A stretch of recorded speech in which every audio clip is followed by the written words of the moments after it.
இந்த பதிவில் சர்க்கரை வியாதி டயபெட்டிஸ் மெலிட்டஸ்னா என்னன்னு பார்ப்போம். இந்த டயபெட்டிஸ்னா என்ன? நம்ம உடம்புல பொதுவாகவே சர்க்கரை இருக்கும். அதுதான் நம்ம உடம்ப இயக்க வைக்கிறது. நம்ம உடம்புக்கு சக்தி வேணும். அந்த சக்தி யார் கொடுக்குறாங்க அப்படின்னா இந்த சுகர் தான் கொடுக்கும். தினமும் நம்ம சாப்பாடு சாப்பிட்றோம். நம்ம தமிழ்நாட்டை பொறுத்த வரைக்கும் எந்த உணவு அதிகமாக எடுத்துக்கிறோம்னா அரிசி சம்மந்தப்பட்ட உணவு தான் அதிகமாக எடுத்துக்கிறோம். ரைஸு, இட்லி, தோசை, குழிப்பணியாரம், இடியாப்பம், இது எல்லாமே அரிசியில் செய்யப்பட்டது தான். அப்போ நம்மளுடைய பிரதான உணவுங்கிறது அரிசி. இந்த அரிசியில தான் கார்போஹைட்ரேட் இருக்கு. இந்த கார்போஹைட்ரேட்ல இருந்து தான் நம்ம உடம்புக்கு தேவையான எனர்ஜி கிடைக்கும். இந்த கார்போஹைட்ரேட்டை தான் நம்ம என்னன்னு சொல்றோம்? சுகர்னு சொல்றோம். இந்த கார்போஹைட்ரேட்ல இருந்து தான் நம்ம உடம்புக்கு தேவையான சக்தி கிடைக்கும். ஸோ அந்த சாப்பாட்டில் கார்போஹைட்ரேட், புரோட்டீன், ஃபேட், இந்த 3 சத்துக்கள் இருக்கும். அதுல கார்போஹைட்ரேட் தான் நம்ம சாப்பிட்ற சாப்பாட்டில் அதிகமாக இருக்கும். நம்ம உடம்புக்கு இன்னைக்கு வேலைக்கு ஒரு 500 கலோரிஸ் தேவைப்படும் அப்படின்னா நம்ம சாப்பிட்ற சாப்பாடு 500 கலோரிஸ் தான் கரெக்டாக நம்ம சாப்பிட்றோமானா அப்படி இல்லை. நமக்கு ரொம்ப பிடிச்ச உணவு அப்படின்னா அதை கலோரிஸ் பார்த்தா சாப்பிட்றோம். சாம்பார் நல்லா இருக்கு அப்படின்னா யூஸ்வலாக நம்ம சாப்பிட்ற ஒரு 3 இட்லி பதிலாக 4 இட்லி 5 இட்லின்னு சாப்பிட்றோம். ஸோ இந்த இட்லி தோசை நம்ம எதுக்கு சாப்பிட்றோம்னா நம்ம உடம்பு எனர்ஜிக்காக சாப்பிட்றோம். ஸோ அதில் சுகர் இருக்கு. சரிங்களா? அந்த சுகர் தான் நம்ம உடம்பை இயங்க வைக்கும். அப்போ நம்ம உடம்பு இயங்குறதுக்கும், நம்ம மூச்சு விடுறதுக்கும், நம்ம சிந்திக்கிறதுக்கும், நம்ம செயல்படுறதுக்கும் ரொம்ப அத்தியாவசியமானது எது? சுகர். சுகர் இல்லை, சுகர் குறைஞ்சிருச்சு, லோ பிளட் சுகர்னு சொல்லுவாங்க. அப்படி ஒருவேளை சுகர் குறைஞ்சிருச்சு அப்படின்னா நாம் மயக்கம் போட்டுருவோம். நம்மளால சுயநினைவிலேயே இருக்க முடியாது. அதனால ஹை பிளட் சுகரும் நோய் தான், லோ பிளட் சுகரும் அதை விட பெரிய நோய். அப்போ நம்ம உடம்புக்கு தேவையான சுகரை நம்ம சாப்பாட்டுலேருந்து தினமும் எடுத்துக்கணும். அப்படி இல்லைன்னா நம்ம பலகீனமாயிடுவோம், சத்து இல்லாதவங்களா ஆயிடும். புரியுதுங்களா? நம்ம உடம்பு எப்படி இயங்குதுன்னு பார்த்துக்கலாம். நம்ம அன்றாட நமக்கு பிடிச்ச உணவுகளை சாப்பிட்றோம். நல்ல டேஸ்டா இருக்குது அப்படின்னா நல்லா சேர்த்தே சாப்பிட்றோம். இப்படி சாப்பிடும்போது என்ன ஆகும் அப்படின்னா நம்ம உடம்புக்கு இன்னைக்கு ஒரு 500 கலோரிஸ் தேவை. கலோரிஸ்னா சக்தி.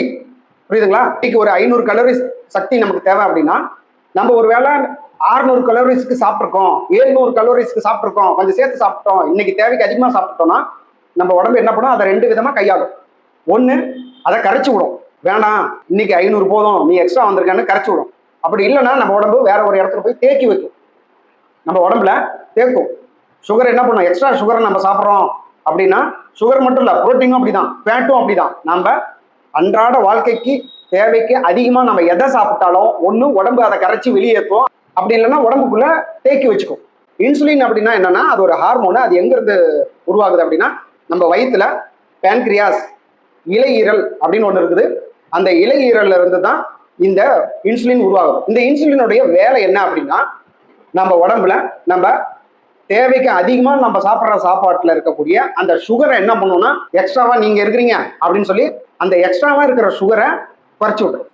நமக்கு இன்னைக்கு காலையில 3 இட்லி தான் தேவை அப்படின்னா 5 இட்லி சாப்பிட்டோம்னா இந்த எக்ஸ்ட்ரா 2 இட்லியோடைய சுகரை என்ன பண்ணுவோம்? இந்த இன்சுலின் நீங்க கொஞ்சம் எக்ஸ்ட்ராவா இருக்கிறீங்க, குறைஞ்சிருங்க அப்படின்னு சொல்லி என்ன பண்ணிடும்? அதை குறைச்சி விட்டுரும். இதுதான் இன்சுலினுடைய வேலை. சரி, இப்போ டயபெட்டிஸ்னா என்ன அப்படின்னா இந்த பேன்கிரியாஸ்ங்கிறதுல இந்த இன்சுலினும் பிறந்து வரணும். பிறந்து தான் இந்த சுகர் எக்ஸ்ட்ராவா இருக்கிறதெல்லாம் குறைக்கும், தினமும் குறைக்கும். எப்பப்பெல்லாம் சுகர் நம்ம உடம்புல அதிகமாகுதோ, நம்ம சாப்பிட்ற சாப்பாட்டுனாலையோ அல்லது குடிக்கிற ட்ரிங்க்ஸ்னாலையோ சுகர் அதிகமாகலாம் இந்த இன்சுலின் வரும். இன்சுலின் என்ன பண்ணும்? எல்லாத்தையும் குறைக்கும். போதும், நீங்களே வெளியே போயிடுங்க அப்படின்னு யூரின், மோஷன் எல்லாத்தையும் எக்ஸ்ட்ரா சுகர் எல்லாத்தையும் வெளியே அனுப்பி விட்டுரும், மாற்றி விட்டுரும், வேற வேற திசையில மாற்றி விட்டுரும், உருவத்தில் மாற்றி விட்டுரும். இந்த பேன்கிரியாஸ்ல எப்போ இன்சுலின் போதுமான அளவு செக்ரேட் ஆகாம போகுதோ அப்ப என்ன பண்ணும்? அங்க குறைக்கிறதுக்கு ஆள் இல்லை. இன்சுலின் தான் நம்ம பிளட்ல இருக்கிற எக்ஸ்ட்ரா சுகரை குறைக்குது. ஆனா இன்சுலினே இல்லைன்னா யார் குறைப்பா? குறைக்கிறதுக்கு ஆள் இல்லை. அப்ப நம்ம உடம்புல இந்த ரத்தத்தில் இருக்கிற இந்த சர்க்கரையை எப்படி குறைக்க முடியும் அப்படின்னா நம்ம வேலை செஞ்சு. இந்த சுகருடைய பலன் நமக்கு என்ன? நம்ம அன்றாடம் செய்யற வேலைக்கு அதுதான் உதவுது. நம்ம வேலை செய்ய செய்ய என்ன ஆகும்? நம்ம உடம்புல இருக்கிற சர்க்கரை குறைஞ்சிரும். அதுக்குதான் திரும்பவும் போய் சாப்பிட்றோம், திரும்பவும் சாப்பிட்றோம், அப்புறம் திரும்பவும் வேலைக்கு போறோம். அப்ப என்ன ஆகும்? நம்ம சாப்பிட்ற சாப்பாட்டுல இருந்து சுகர் எங்கெங்கெல்லாம் உடம்புல ஏறுனதோ அதெல்லாம் வேலை செய்ய என்ன ஆகும்? அது திரும்பவும் குறையும். அப்புறம் என்ன பண்றோம்? திரும்பவும் நைட்டு சாப்பிட்றோம். எதுக்கு நம்ம அடிக்கடி சாப்பிட்றோம் அப்படின்னா நம்ம செய்யற வேலையை பொறுத்து நம்ம மீண்டும் மீண்டும் சாப்பிட்றோம். அப்படி சாப்பிடல அப்படின்னா நமக்கு சுகர் லோ ஆயிடும், மயக்கம் வந்துடும். நம்ம உடம்புல சர்க்கரையே இல்லைன்னா என்ன ஆகும்? மயக்கம் வந்துடும், விழுந்துருவோம். ஸோ நாம உயிர் வாழணும் அப்படிங்கிறதுக்காக சாப்பிட்றோம். சாப்பாட்டுல இருந்து சர்க்கரை இருக்கு. சாப்பாட்டுல இருக்கிற சர்க்கரையை நம்ம உடம்பு எடுத்துக்கும். எது மூலியமா எடுத்துக்கணும்னா ரத்த நாளங்கள் மூலியமா ரத்தத்துல அது பாயும். அது பாஞ்சு உடம்பு முழுக்க பரவும். பரவி யாருக்கெல்லாம் இந்த சர்க்கரை வேணுமோ அவங்களுக்கெல்லாம் போய் கொடுக்கும். இந்த சுகரை வச்சுக்கோ, சுகர் வச்சுக்கோ, இதை வச்சு நீ வேலை செஞ்சுக்கோ அப்படின்னு கொடுக்கும். அப்படி கொடுக்கும்போது நம்ம உடம்புல ஒரு வேளை எக்ஸ்ட்ராவா நம்ம சாப்பிட்றோம், 3 வேளையுமே வயிறு முட்டை சாப்பிடக்கூடாது.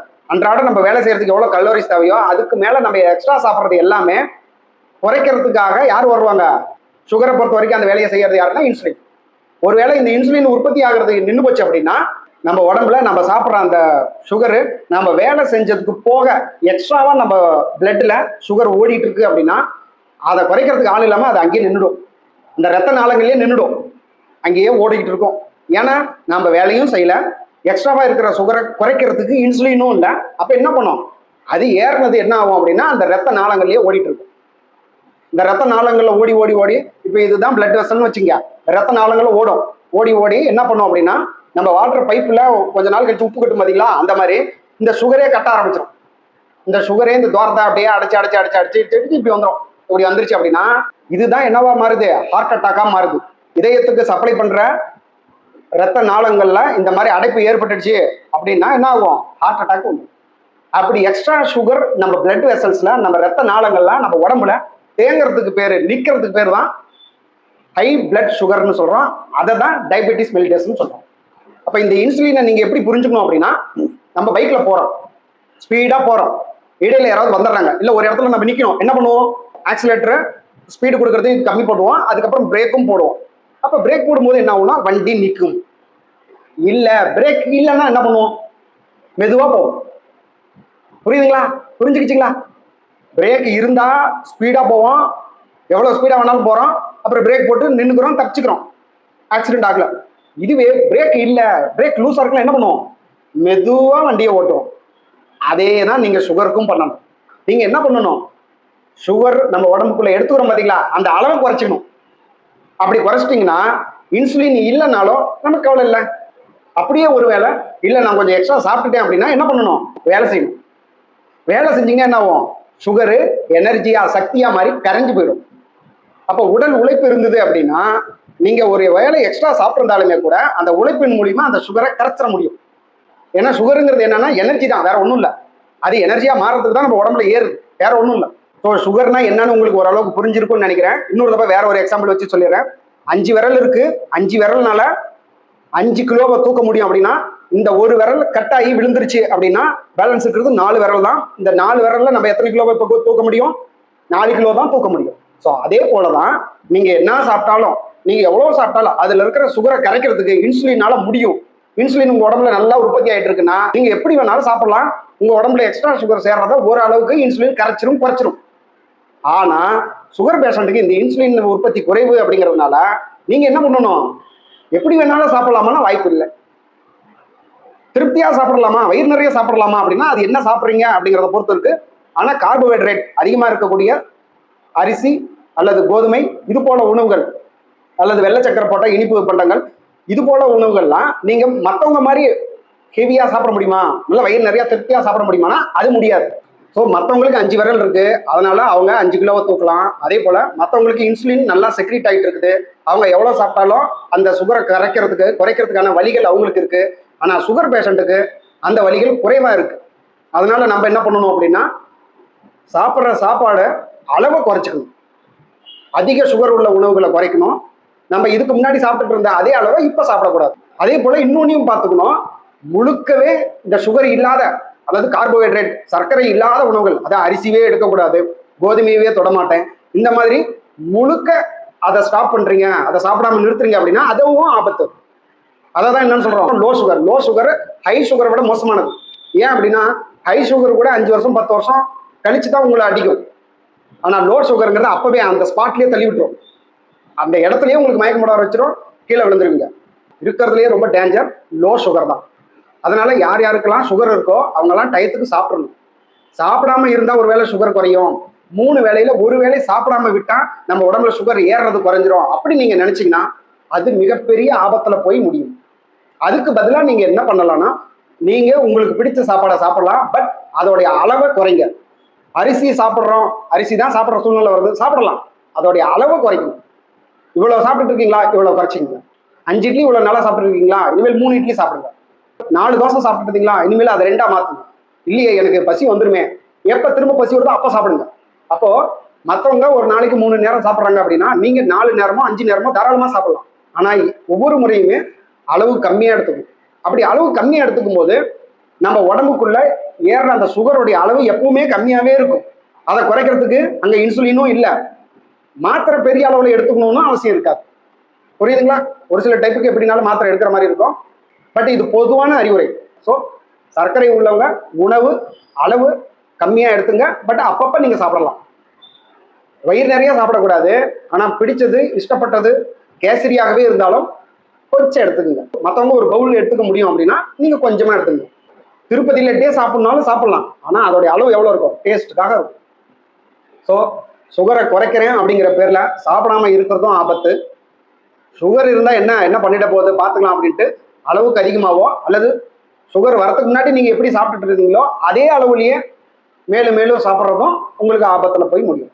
அதனால உங்கள் உடம்புக்கு இன்னைக்கு எவ்வளோ வேலை செய்ய போறீங்களோ அதுக்கேற்ற அளவுக்கான உணவை எடுத்துக்குங்க. பசி வருது அப்படின்னா அப்பவே சாப்பிடுங்க. சுகர் பேஷண்ட்டை பொறுத்த வரைக்கும் தப்பி தவறி கூட வெறும் வயிற்றுல பசியில் ஒரு வேலை கூட செய்யக்கூடாது, செஞ்சிடக்கூடாது. தள்ளி விட்டுரும், மயக்கம் போட வச்சிடும். ஸோ இந்த கான்செப்டை புரிஞ்சுக்கிட்டா சுகர் பேஷண்ட்டும் நிம்மதியாக சந்தோஷமாக பல வருடங்களுக்கு வாழ முடியும். ஸோ இனி வரும் வீடியோக்களில் சுகருடைய அறிகுறிகள் என்ன, அது ட்ரீட் பண்ணனா எப்படி குறையும், ட்ரீட் பண்ணலன்னா என்ன ஆகும், என்னென்ன மாதிரியான மருத்துவ முறைகளில் என்னென்ன மாதிரியான வித்தியாசங்கள் உங்களுக்கு கிடைக்கும், மேலும் என்ன மாதிரியான உணவுகள் எடுத்துக்கலாம், என்ன மாதிரியான உணவுகளை தவிர்க்கலாம், முற்றிலும் எந்த உணவையும் தவிர்க்கணுங்கிற மாதிரிலாம் நம்ம யாருக்கும் சொன்னதில்லை, சொல்கிறதும் இல்லை. அளவு தான் குறைக்க சொல்லுவோம். அதிக சுகர் இருக்கிற கண்டென்ட்ஸ் எது எது அப்படிங்கிறத உங்களுக்கு இனி வரும் வீடியோக்களில் தெளிவாக நம்ம சொல்கிறோம். அதை எடுக்கிற அளவை கொஞ்சம் குறைச்சிங்க. ஆனால் முற்றிலும் எதையும் தவிர்க்கணுன்ற எந்த அவசியமும் இல்லை. ஸோ சுகருங்கிறது நோய் இல்லை, அது ஒரு குறை.